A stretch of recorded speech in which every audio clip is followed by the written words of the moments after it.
Hey folks, time for another benchmark video.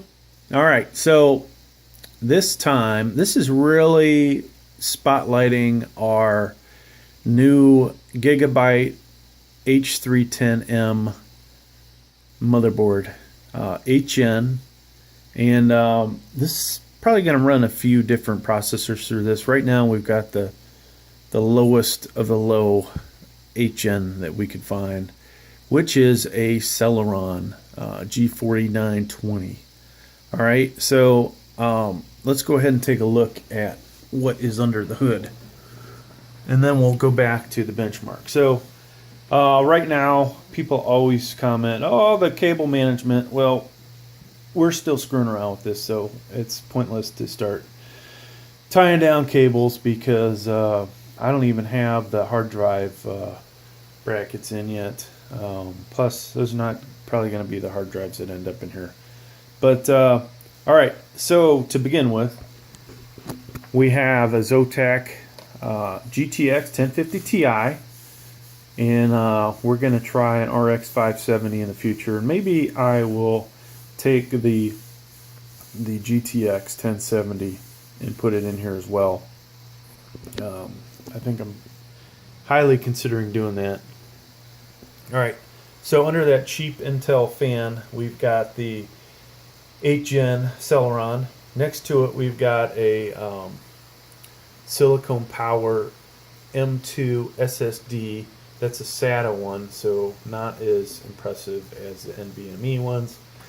And we've got two mechanical hard drives, just kind of half-ass put in there. And one's 5,400 RPMs, the other's 7,200 RPMs. And they are not the newest ones, but you'll get to look at the numbers for that. All right, what else? There's something else in here. Oh, somewhere in here, 16 gigs of RAM. All right, so more than most people need, but not more than what I need. And next to it, so did I build this one? Well, I got this really good deal on this Delvastra 3470. You may have seen a bunch of the videos that I did for it. This has an i3-8100. Guess where that i3-8100 is going to end up? Right there, eventually. But we also have an i3-8350 we could put in there. I've got an i7 8700K, but most likely that's not going to end up in there. So we got a lot of great computer components here, but we're not going to put everything in there. So later today, I believe my AMD RX 570 will show up, and so we'll put that in there. And that's not going to be the last video card this thing sees, because that video card's actually going to go over there. All right, and then I may take this somewhere over here. There's a another SSD hard drive. That's probably going to end up with the operating system on it. All right, so if we come back over here, let's look at some numbers. So this computer is actually on the verge of being kick-ass for most people. That this gaming score, 35%, highly respectable. You will see a lot of people cannot achieve that.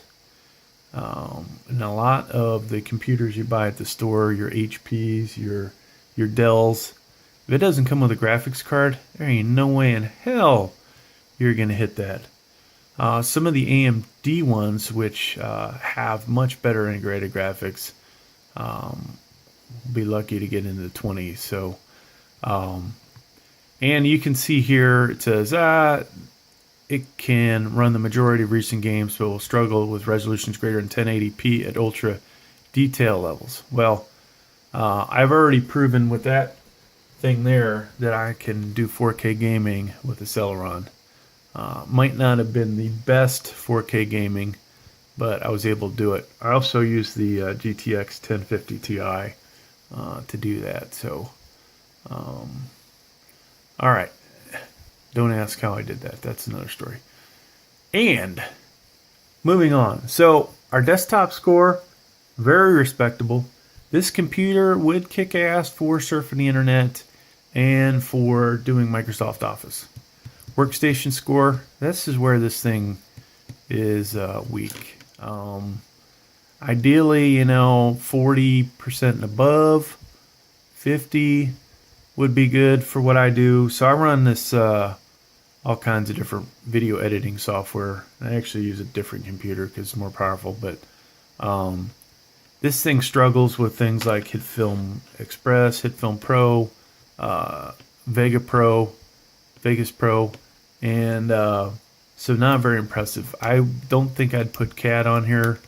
That's computer aided design, or any of my animation software, just because that would struggle at the moment. Now, that said, there are my benchmark scores, and you see we have a decent single core score here, which means that, basically, hey, it will run gaming decently. The quad core score is not the best in the world, and that is why it will struggle with the processing stuff that could use more cores, and you would want to see higher multi-core scores. So, all right. So the graphics card actually gave it a decent score this time, performing above expectations. And not a whole lot to be able to say about this unless you have another one to compare it to. But it's holding its own. Here is the Pioneer. Excuse me, this isn't the Pioneer. This is the Silicon Power. These read-write scores, they're lower than what I'd hoped for. Would have hoped they'd have been in the 400s. And sadly, the 4K score's not the best in the world. But, this does improve the overall scores across the board here. So if you took this out, it would tank. Now our two hard drives, let's compare these side by side. The top one is a 5400 RPM one, 500 gigs, I believe. And the one underneath it is a 7200 RPM 320. That one's Western Digital, where the other is Seagate. And you see the read-write scores. So you see that read score is awesome for the 7200. I'm surprised that the write score is less. And overall, it does achieve a higher average score or whatever. So that was a bonus putting it in here. And the 4K scores don't look that great. So over here, though, if you look at this, the RAM is very good. So that is good. We like that. Got 16 gigs in there. All right, so let's screw around with this just for shits and giggles. So hopefully you guys use this website when you're doing your builds. But, if you ever want to look at this and go, okay, what would my overall score be if I changed something out? Well, this is the virtual number, which, was pretty close. My kick-ass machine is running a little higher than that. Well, it's not really kick-ass, but it is running higher than that. So if I decide to put the i3-8100 in here, boom, that's going to be between 42 and 45. I am going to be able to do 4K gaming, folks, at a decent resolution, or not resolution, probably high settings, I would imagine, if I'm lucky. Otherwise, I'll be stuck in medium. Now, when I put the RX 580 in there, let's just do that because we can. If not 580, 570. Boom, I'm up there at 59. Now I'm definitely running 4K. Definitely running 4K at high settings. I might be able to get away with Ultra. Who knows? We'll find out. All right, so let's put that back to what it was. And, you can play around with all this other stuff. The other thing to check out is, all right, well, eventually I'd like maybe another HN CPU. We could go down one and see what the Pentium Gold does. You can see that's still pretty decent scores. Not that much of a difference between the i3 and the Pentium. If you look at that score, it barely changes. So we got 42, 68, 44. And then if we go to this, we're at 40, 63, 37. So not a huge difference. And if we go all the way to the top of what this thing can handle, i7 8700K, which may be the fastest one in here.